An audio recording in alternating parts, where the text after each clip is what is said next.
Buongiorno a tutti, benvenuti. Io sono Luca De Pietro, direttore dell'unità organizzativa e strategia ICT, agende digitali e reti di telecomunicazioni. Benvenuti a questo ulteriore incontro sul tema del PNRR. Un sincero ringraziamento ai colleghi e ormai anche amici del Dipartimento, vedo in particolare Marco e Antonio, che ci danno una mano ormai operativamente da mesi, perché era, se non ricordo male, era proprio metà maggio da quando abbiamo iniziato a collaborare, un po' prima dell'uscita dei primi avvisi, quindi grazie a loro siamo qui oggi a presentarvi un po' lo stato di avanzamento. Abbiamo fatto delle elaborazioni, in particolare loro hanno estratto i primi numeri, quindi partendo da questi numeri l'occasione di oggi è quella di capire cosa sta andando, cosa non sta andando e capire ovviamente come migliorare anche la nostra azione di supporto che assieme al Dipartimento stiamo facendo sul territorio. Vi ricordo che come Regione Veneto in queste settimane non solo abbiamo organizzato eventi di tipo informativo di presentazione di questi avvisi, ma abbiamo attivato la nostra rete per la transizione digitale sul territorio, cappeggiata o intestata ai SAD, agli RTD, alle autorità urbane, per cercare di dare il massimo supporto possibile per rispondere a questi avvisi, di cui scadenza ormai sono note a tutti, ma che magari oggi anche ripercorreremo velocemente. Mettiamo a disposizione le nostre piattaforme abilitanti, abbiamo creato assieme ad ANCI Veneto uno sportello per dare un supporto operativo prima di eventualmente rivolgere direttamente allo sportello ufficiale del Dipartimento. Stiamo andando avanti anche con il mondo degli operatori di mercato per in qualche modo qualificare le soluzioni e i fornitori che utilizzano le nostre piattaforme. Abbiamo messo a disposizione un team e stiamo costituendo un team anche per la fase di attuazione, quindi l'impegno è a tutto tondo. La sfida, ce lo siamo detti tante volte in queste settimane, è una sfida importante perché l'opportunità del PNR passa una volta sola, perché poi, come abbiamo detto anche più volte, queste risorse del PNRR sono risorse in qualche modo anche a debito e quindi dobbiamo farle sfruttare al meglio, quindi dobbiamo spendere bene e dobbiamo soprattutto spendere per migliorare la qualità della vita dei nostri cittadini. Quindi l'impegno è ambizioso, ma siamo sicuri che, come sempre, facendo rete, facendo squadra, lavorando assieme fra tutti i livelli istituzionali e tutti i soggetti pubblici e privati di questa regione, riusciremo sicuramente a portare a casa un risultato importante. Sono le 17, le 15:34, partiamo puntuali con la speranza magari anche di finire qualche minuto prima, per così in modo tale da lasciare poi tutti a tornare al proprio lavoro oppure proprio a casa. Lascerei a questo punto la parola a Marco Rimoldi, che è il nostro account, anche se in realtà non si dice account, non so il titolo preciso, non me lo ricordo mai. Marco, ti lascio la parola a te, che ha anche qualche numero su cui, ecco qua che vediamo la presentazione sullo schermo. La vedete? Perfetta. Ciao Marco, come stai? Ciao, grazie Luca, molto bene. Grazie mille ancora di questo momento di condivisione insieme appunto ai nostri partecipanti, quindi insomma insieme a un po' di comuni. Come ci siamo detti, l'obiettivo di oggi, dopo che avevamo fatto insieme un po' di webinar, era quello insomma di riprendere, visto che siamo all'11 di luglio, quindi insomma ci stiamo avvicinando verso dei momenti o di prefestivi o comunque di avvicinamento alla chiusura di quelli che sono gli avvisi, fare un po' una fotografia insieme. Quindi abbiamo messo qualche numero e poi lasceremo anche un po' di spazio ovviamente a riprendersi per fare dei confronti, eventuali domande. Credo che come al solito vale l'invito delle volte scorse, quindi se ci sono domande inseritele pure nella chat, in modo che poi cerchiamo di rispondere a quelle diciamo immediate o a prenderci nota insomma di alcune se dovessero Marco, essere. completo dicendo che mi sono dimenticato anche questa volta di dire che registriamo, questa registrazione va a favore di tutti quelli che oggi purtroppo non sono riusciti a collegarsi diciamo in diretta streaming e quindi la metteremo a disposizione sul nostro portale e sui canali YouTube. Quindi scusami, era un atto doveroso perché poi...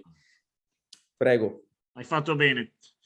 Allora, occasione di oggi è quella anche insomma di presentare, poi è qua con noi anche Antonio Candiello, che è il primo account che è entrato con me appunto sulla Regione Veneto, quindi trovate anche il suo indirizzo, lo vediamo qua, gli do un benvenuto, poi gli cedo velocemente la parola anche a lui, è il primo di una squadra che si sta costruendo, quindi come diciamo già la volta scorsa, da qua, diciamo, all'autunno, insomma, avremo su tutto il territorio del nord-est avremo una trentina di persone, di cui ovviamente ce ne sarà appunto circa una decina che saranno su base Veneto. Lui è il primissimo che è entrato, adesso prima dell'estate, quindi insomma ha già avuto modo di fare un po' di incontri anche presso la regione con un po' di colleghi, e poi insomma sta dando una mano sicuramente a prendere le cose. Quindi do il benvenuto, ed è la prima persona che poi si aggiunge anche per poter essere più tempestivi in eventuali ovviamente risposte lato nostro, perché chiaramente quando ero da solo era tutto un po' più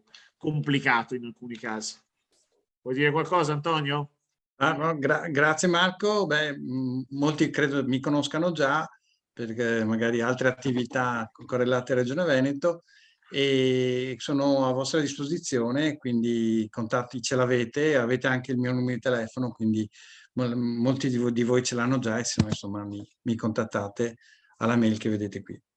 Per il resto rimango qui a disposizione, poi magari raccoglierò io le domande che vengono via fatte. Va bene, tanto benvenuto, grazie. Vado un po' a presentare un po' i primi, diciamo, macro numeri. Allora, come alcuni di voi magari hanno avuto modo di sentire, anche le dichiarazioni complessive fatte anche direttamente appunto dal ministro o comunque dal dipartimento parlano, diciamo, di un'iniziativa sicuramente che ha riscosso importanti successi dal punto di vista del numero di comuni che si sono attivati. Ricordo sempre ovviamente che questi avvisi sono dedicati, diretti a tutto il mondo dei comuni, che quindi sono i soggetti attuatori, quindi sono quelli che all'interno della piattaforma PA 2026 hanno fatto o devono fare, diciamo, le mosse per poter aderire. Quindi sicuramente numeriche a livello complessivo Italia sono molto molto importanti, in taluni casi anche superiori, diciamo, alla velocità attesa. E se guardiamo, questa è la fotografia del Veneto, vediamo come ad oggi, quindi fotografia questa mattina, sostanzialmente 551 comuni, quindi il 98% erano quelli che si sono registrati sulla piattaforma, che è il primo passaggio da fare. Ci sono 540 comuni, quindi il 96% di tutti i comuni nel Veneto che hanno presentato almeno una candidatura. Quindi direi che all'11 di luglio, e qua ovviamente guardo per quanto riguarda la fotografia del territorio che posso vedere io, quindi il nord-est, è sicuramente un dato, diciamo, importante, molto importante. Insomma, i comuni che ancora non si sono registrati sono veramente pochi, i comuni che non hanno ancora inviato candidature, di conseguenza, insomma, dal punto di vista generale sono residuali.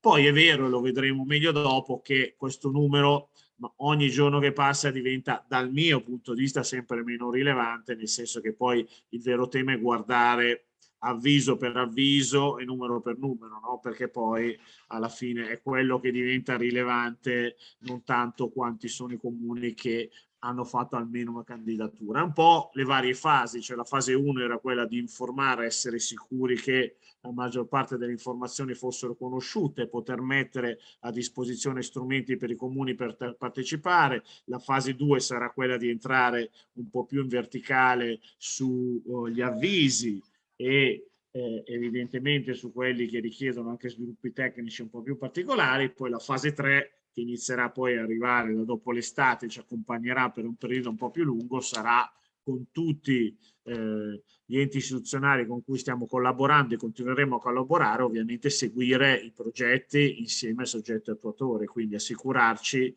che nel percorso, diciamo, dell'anno e mezzo, 2 anni che ci sono davanti tra la scelta del fornitore e la realizzazione del progetto, gli intoppi che capiteranno si possano gestire insieme, si possano trovare delle soluzioni in modo che alla fine il grosso degli investimenti porti poi alla realizzazione di un progetto con tutte le cose che ci siamo detti, quindi benefici per il comune, benefici per il cittadino, benefici per, insomma, tutte le persone correlate al piano di resistenza e resilienza.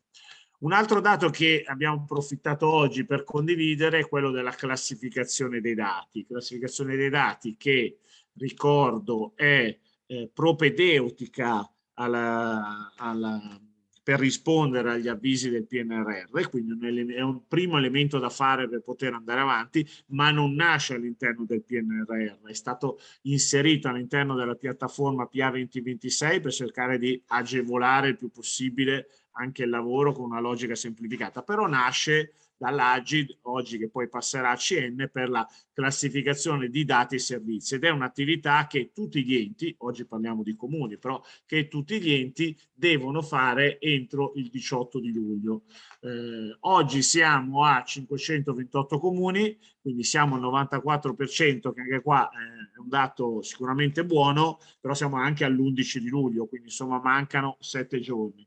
Quindi come abbiamo fatto in passato, noi condivideremo sicuramente anche domani mattina una fotografia aggiornata anche con i colleghi di regione per comunicare, e poi anche con i SAD locali per comunicare quali sono i comuni che ancora mancano. Se ce ne fosse qualcuno che ancora qua collegato non dovesse averla completata, ricordo che è entro il 18 luglio e che è elemento appunto centrale, visto che fa parte tutta la strategia cloud e di classificazione dei dati e servizi, che trovate già preclassificati se entrate nella piattaforma, che nel 99,9% dei comuni, quindi il 100% di quelli veneti, sicuramente la preclassificazione che è stata fatta da Agid è di dati ordinari, perché ricordo che ci sono le 3 categorie, che sono ordinari, critici e strategici. Gli ordinari sono quelli per cui sostanzialmente ci sono un più ampio spettro di possibili soluzioni per mettere in sicurezza i dati. Quelli strategici ovviamente sono quelli più strategici, che riguarderanno alcune pubbliche amministrazioni centrali evidentemente, e che richiederanno di appoggiarsi come soluzioni cloud, ad esempio al polo strategico nazionale, per cui solo lì potranno andare. Però senza complicarla troppo, 18 luglio è la scadenza, non mancano tanti comuni, ma qualcuno manca. Se qua qualcuno non l'avesse ancora fatta, ricordo insomma che entro questa settimana sostanzialmente da completare. Andiamo un po' a vedere i numeri relativi alle singole avvisi, no? Quindi qua abbiamo messo intanto dei macro numeri, poi ci sono delle differenze per province, ma poi magari la riprende un po' Luca per evidenziare alcune cose se volete. Però sostanzialmente sulla Pio oggi abbiamo il 66% dei comuni, quindi un avviso che chiude, diciamo, la finestra il 2 di settembre. Abbiamo il 66% dei comuni che hanno presentato candidatura con una media di 33 servizi. 1033 servizi sono tanti o pochi, allora ricordo che questi sono servizi che in parte possono essere servizi aggiuntivi rispetto a quelli già esistenti, o per come prevede l'avviso possono anche essere servizi che sono stati fatti dopo la data appunto del 2020 per poter richiedere il relativo, chiamiamolo, rimborso di un'attività fatta con fondi propri. E quindi oggi siamo a 66% i comuni, quindi sicuramente abbiamo ancora delle attività da fare davanti per incrementare sicuramente questo numero. La media è 33 servizi, il target medio di raggiungimento atteso tra quelli già esistenti e quelli nuovi a sviluppare si posiziona intorno ai 50 comuni, ai 50, scusate, per comune. Vediamo che oggi le fotografie sono ancora un po' diverse a seconda dei territori, quindi ci sono territori, ma anche qua vicino ad esempio alla Lombardia, che dal punto di vista della Pio magari sono leggermente indietro rispetto ai 33, come vedremo dopo sono un po' più avanti sul Pago Piaccio. Stiamo studiando insieme, sono dati anche che condividiamo evidentemente con regione, perché poi sappiamo anche quali sono le attività che stanno mettendo in campo per quelli che sono ovviamente i comuni che vorranno aderire e saranno interessati. Sicuramente su Pago PA abbiamo molta più strada da fare, ma credo che faccia parte un po' del percorso di sviluppo che si diceva prima, quindi su Pago PA, quindi arrivare in una fase di sviluppi di servizi aggiuntivi. Oggi sono 112 comuni che hanno risposto. Su SPID e o CIE siamo a numeri molto molto elevati, quindi siamo al 94% con 451 comuni. Quindi guardando questi primi 3 avvisi, che per ordine sono quelli primi usciti, che scadono come prime finestre tutto il 4 di settembre. Sostanzialmente, sicuramente dal nostro punto di vista, il lavoro che cercheremo di fare ancora di più appunto con tutti gli organi con cui collaboriamo, con i SAR e anche con i comuni, è andare a approfondire e capire ancora meglio il tema dell'API o del pago PA, come poter incrementare quei numeri e come poter portare più strumenti di pagamento per i cittadini direttamente, ad esempio, sul pago PA. Entrando nei due avvisi invece, diciamo quelli che dal punto di vista di tempistiche sono usciti dopo e che dal punto di vista probabilmente sono un po' più, diciamo, nuovi, no? Perché comunque API, Pago PA e Speed CIE sono dei nuovi avvisi che cercano di lavorare in sinergia con quanto era stato fatto in passato in molte situazioni. Sicuramente la migrazione al cloud e quindi la messa in sicurezza, così come vedremo dopo quello dei servizi ai cittadini, hanno una serie di caratteristiche anche tecniche, diciamo, sicuramente di attenzione diversi.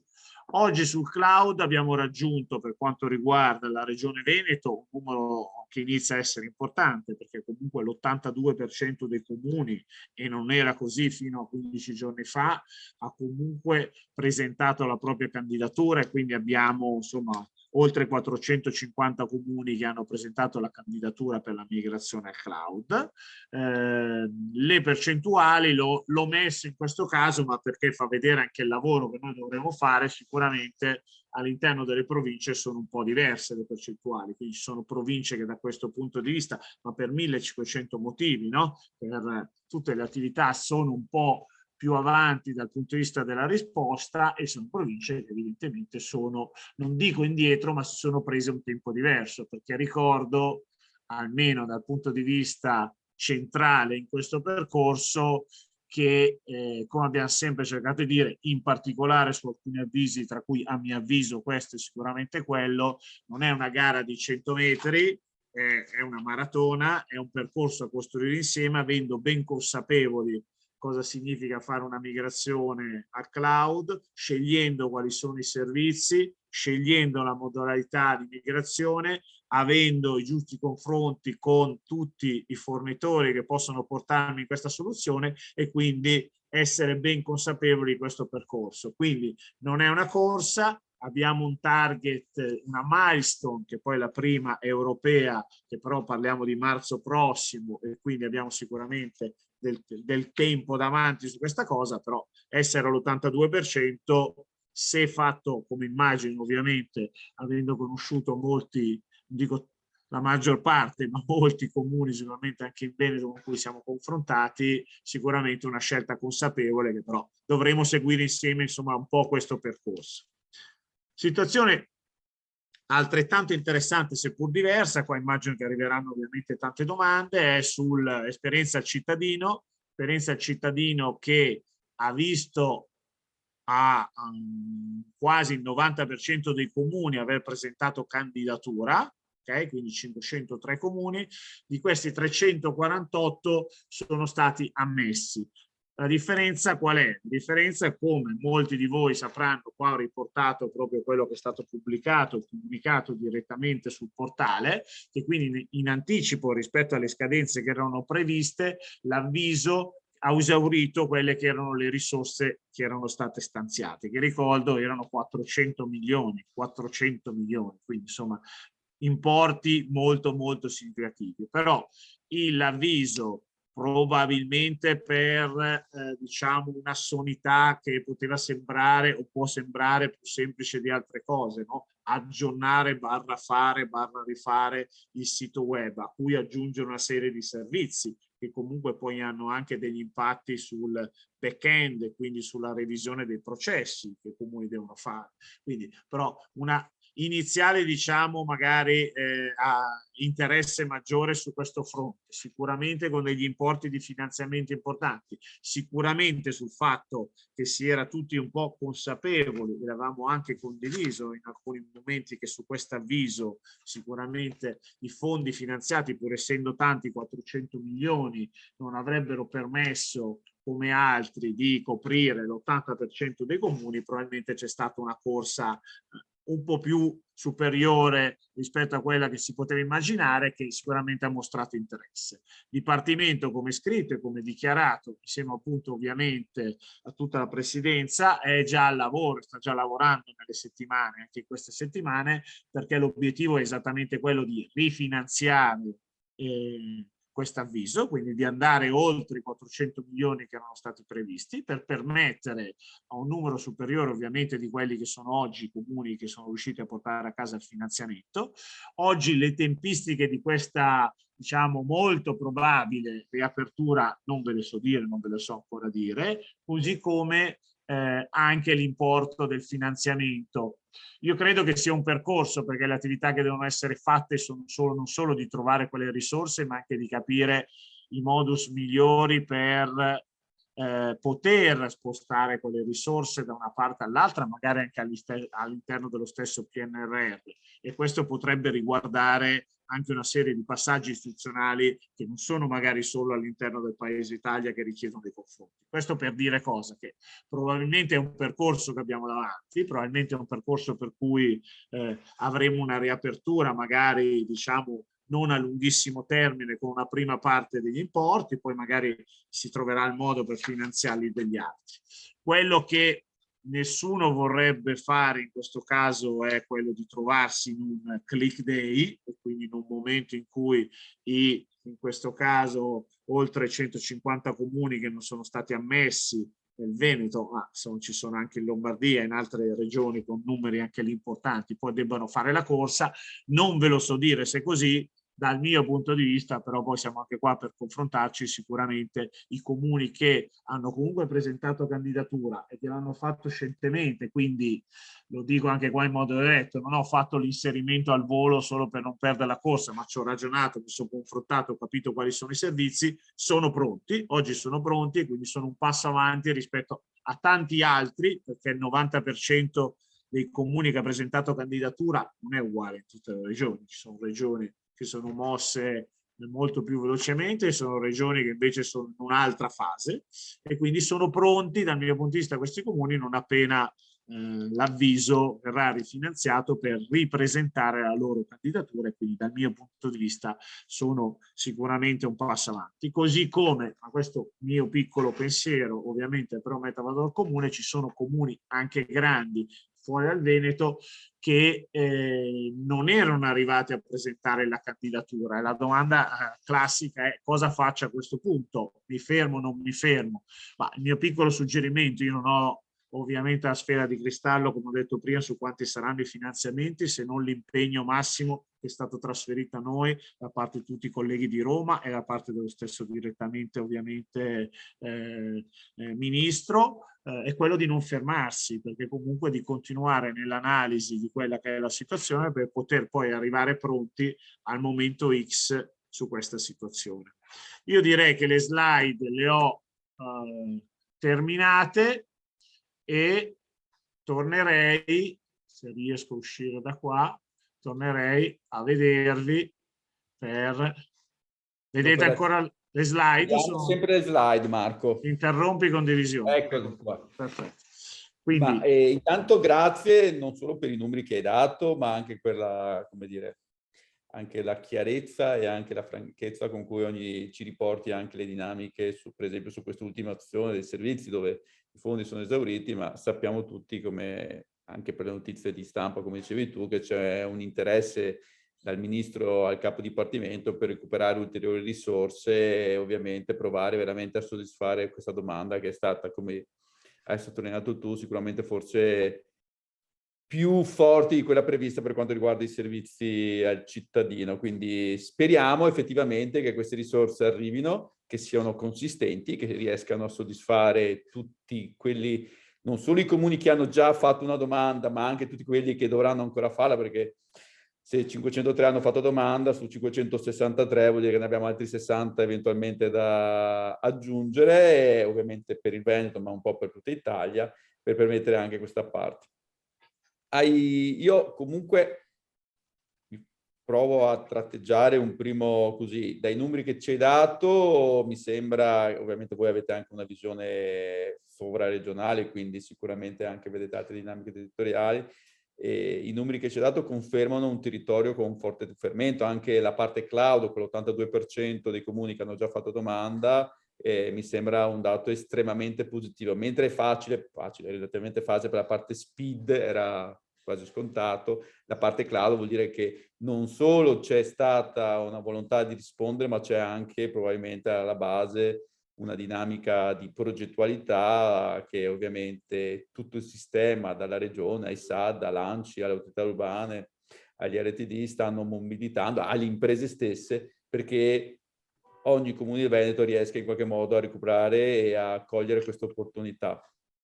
La PO lo stesso, Pago PA è forse un po' più indietro, ma sappiamo che abbiamo già attivato anche tanti altri servizi, quindi mi sembra che lo scenario che ci hai dato è uno scenario interessante.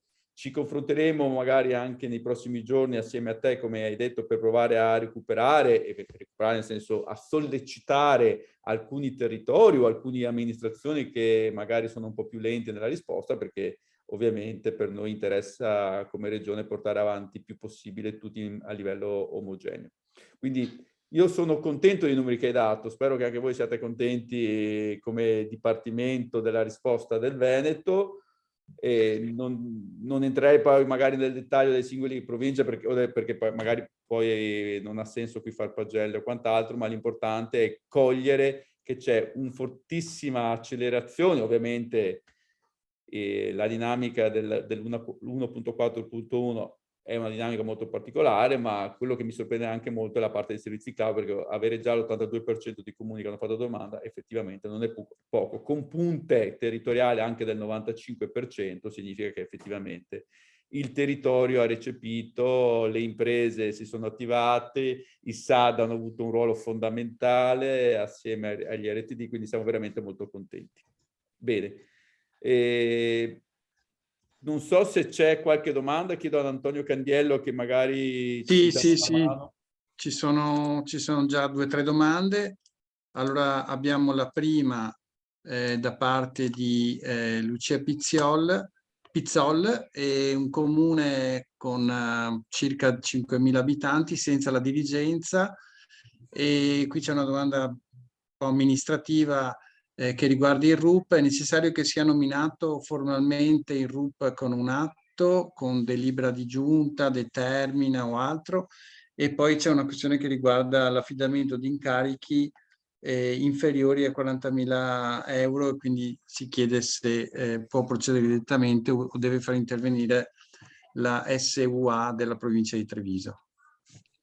Però insomma, una domanda un po' amministrativa. Ma guarda, me la prenderei magari, Antonio, magari ce la trattiamo offline direttamente con Lucia Pizzol, se ci può inserire in contatto, perché dal punto di vista anche poi del tema dell'affidamento c'è tutto il tema del contratto degli appalti che ripeto non è stato cambiato dal PNRR, no? Cioè la logica degli appalti, cosa si può appaltare sopra soglia, sotto soglia, affidamento diretto, accordi quadro, UMEPA, non sono stati cambiati, però capisco che la situazione del comune sia sicuramente comune piccolo, una situazione diversa, quindi magari ce lo prendiamo e ce lo trattiamo offline senza stare a impegnare anche gli altri. Quindi abbiamo l'indirizzo, quindi poi li contattiamo. Perfetto.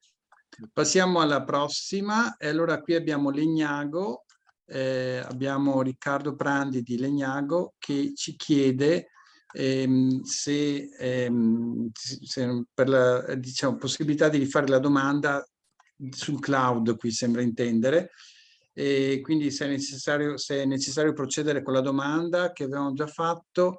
Non si era chiarito se si perde il bando facendo azioni migliori da IAS a SAS. Domanda un pochino ambigua, magari può anche precisarla. Diciamo, la questione è: ci sarà un nuovo bando su cloud? Come cosa è opportuno fare come comune? Se ricordo, adesso forse ricordo, non sono sicuro però se ricordo bene qua la domanda era se io faccio una domanda, okay, per avere un finanziamento rispetto a una soluzione, diciamo, trasferimento e sicurezza, quindi quella che viene finanziata con un importo inferiore rispetto all'altra, ma poi alla fine dovessi avere la possibilità a pari fondi, quindi senza richiedere delle modifiche, e di fare una migrazione invece più evoluta, perché magari quel fornitore nel frattempo ha avuto la conferma di essere in grado di passare su una soluzione SaaS, se alla fine io rischio di perdere finanziamento o meno per il fatto che ho dichiarato A e ho fatto B pur avendo preso i soldi di A. Se non ricordo male, credo che fosse questa, forse effettivamente non abbiamo alla fine concluso la risposta con questa qua sui colleghi, perché sicuramente avevamo smarcato il fatto che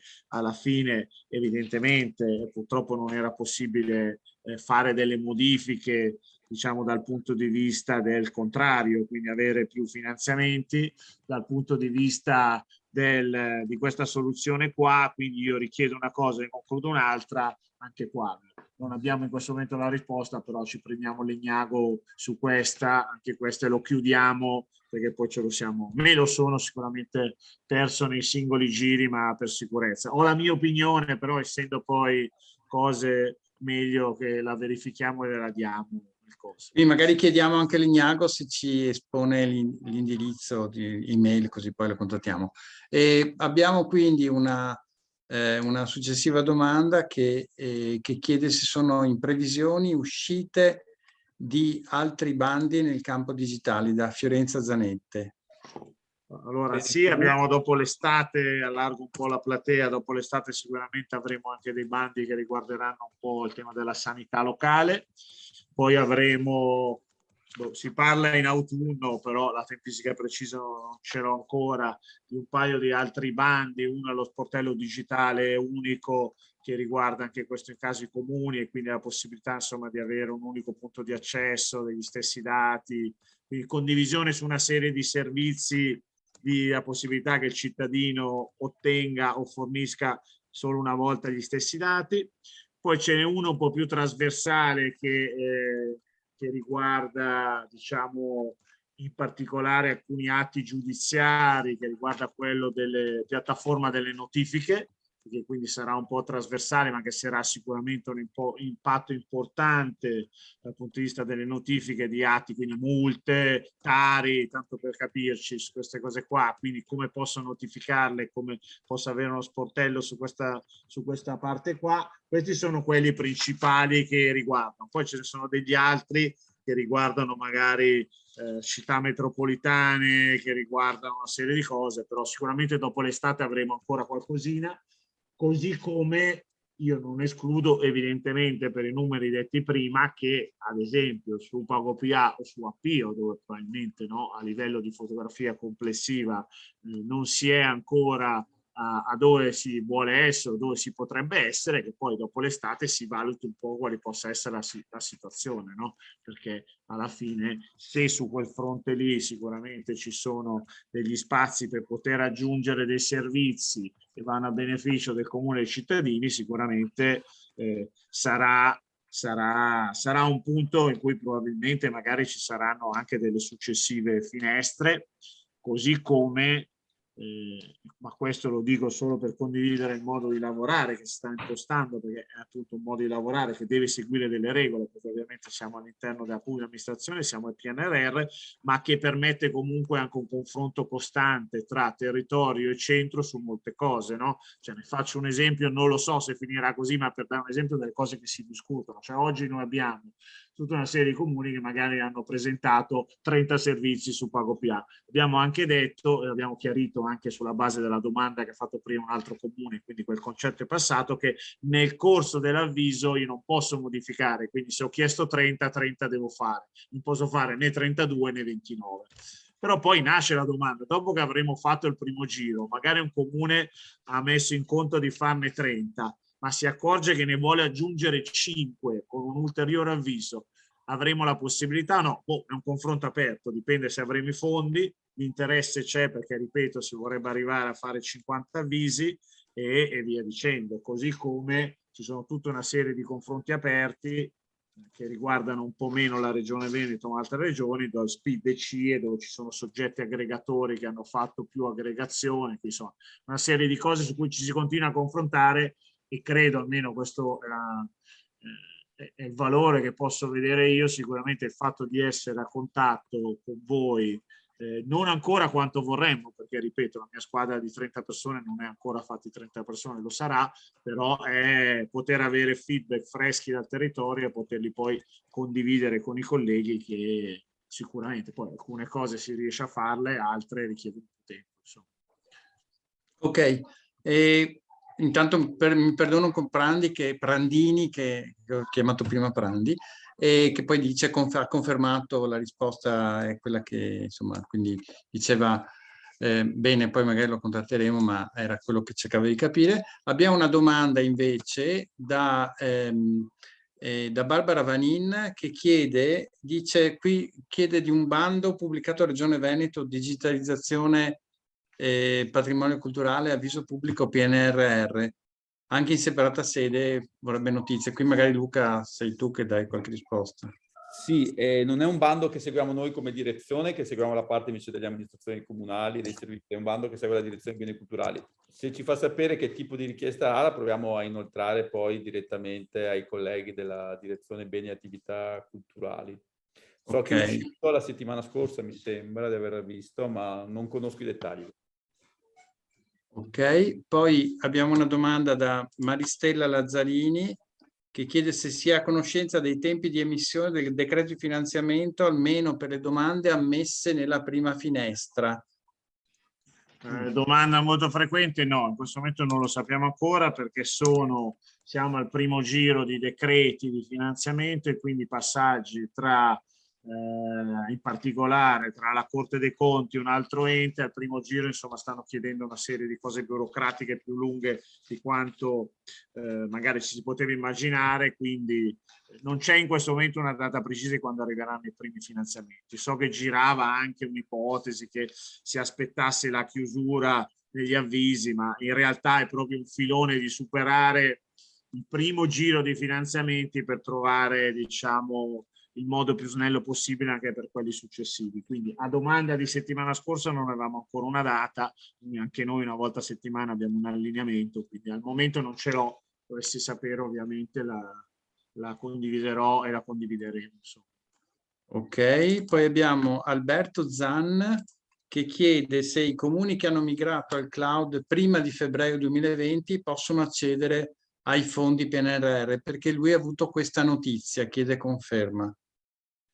Ma non so bene, sarebbe anche interessante sapere da chi abbia avuto notizia, così magari capiamo anche, magari anche da chi ha avuto notizia, magari un fornitore, magari allinearci con quel fornitore ci permette poi di evitare. No, la regola rimane che i finanziamenti sono, se fatto dopo, nel caso specifico del cloud, dopo il 2020, sappiamo c'è qualche uso 2021, quindi non è cambiata questa data per la possibilità, quindi rimangono le logiche del no doppio finanziamento dopo il 2020 e è stata, diciamo, delineato, chiarita meglio, poi i dubbi erano più relativi sul fatto di se ho già fatto una migrazione verso una soluzione in trasferimento, se posso poi aderire per fare una migrazione con una soluzione più evoluta, e anche lì è stato un po' più chiarito che la logica è sì, sempre che la prima parte ovviamente l'abbia fatta in determinati modi.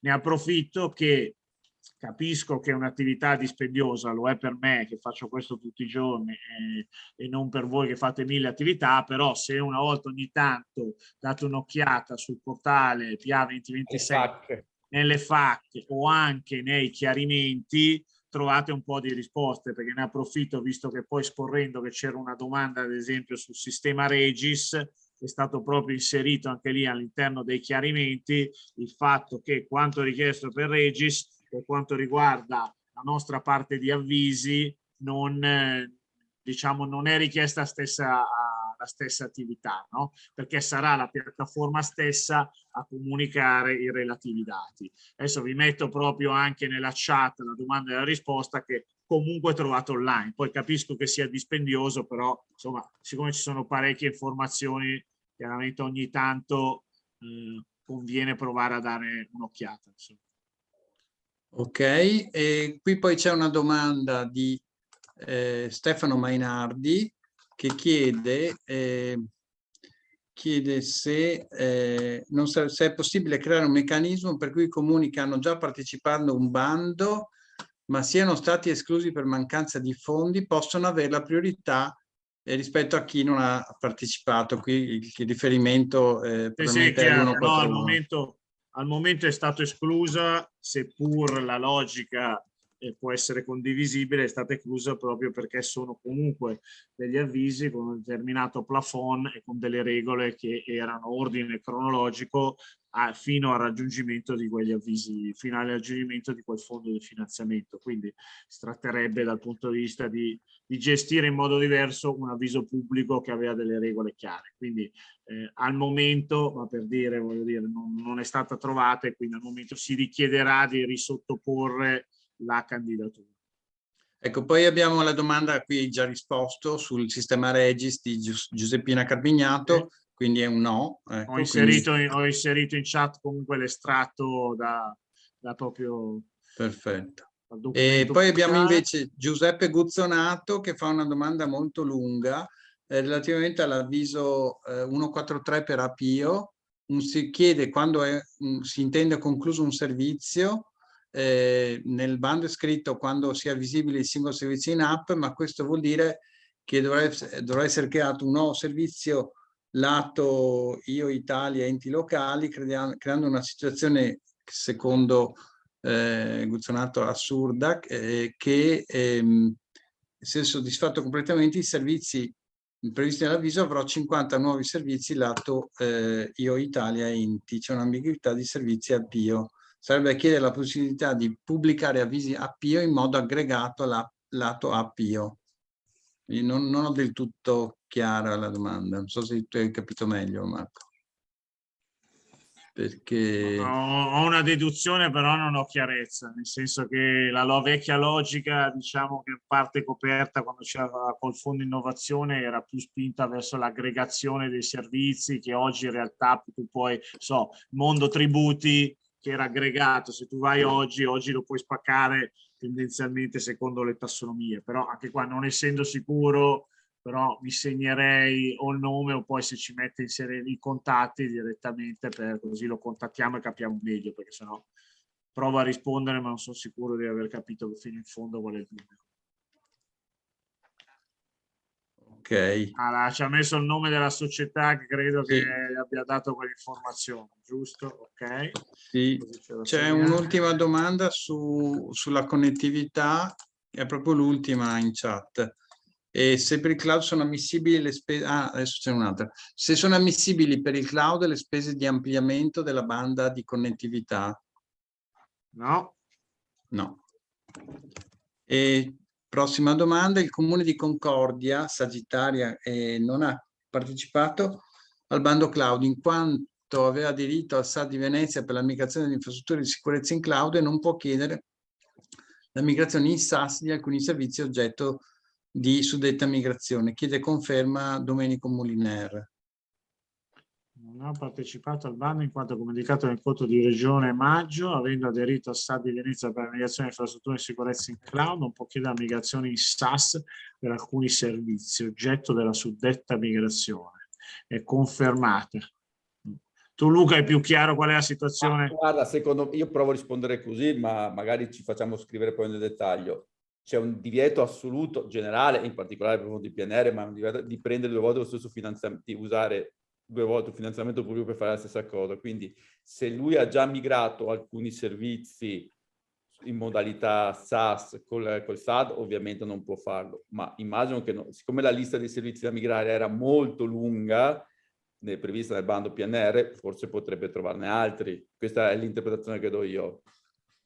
Vabbè, comunque ci ha già gentilmente inserito sia il numero di telefono sia l'email, quindi allora capiamo se è quello o se il dubbio è un altro, perché invece così ne approfitto, se invece ci fosse, se dimentichiamo il SAD di Venezia, prendiamo un esempio più in generale e ripeto quello che dicevo prima, se ci fosse qualche comune che avesse comunque fatto una migrazione su uno IaaS anche qualificato e oggi avesse la possibilità di portare gli stessi servizi su soluzione tramite l'aggiornamento in sicurezza, quindi il SaaS o il replatforming che sia, può farlo, può chiedere questo sviluppo aggiuntivo e quindi in quel caso lì va tenuto conto di quello. Poi ci sono sempre gli asterischi sul quando il doppio finanziamento che cosa, però anche su quello, se ci sono dei dubbi, senza entrare in generale, ormai abbiamo le risposte abbastanza consolidate e certe, quindi io, Antonio, piuttosto che ovviamente tutta la parte di regione, siamo a disposizione su questa cosa.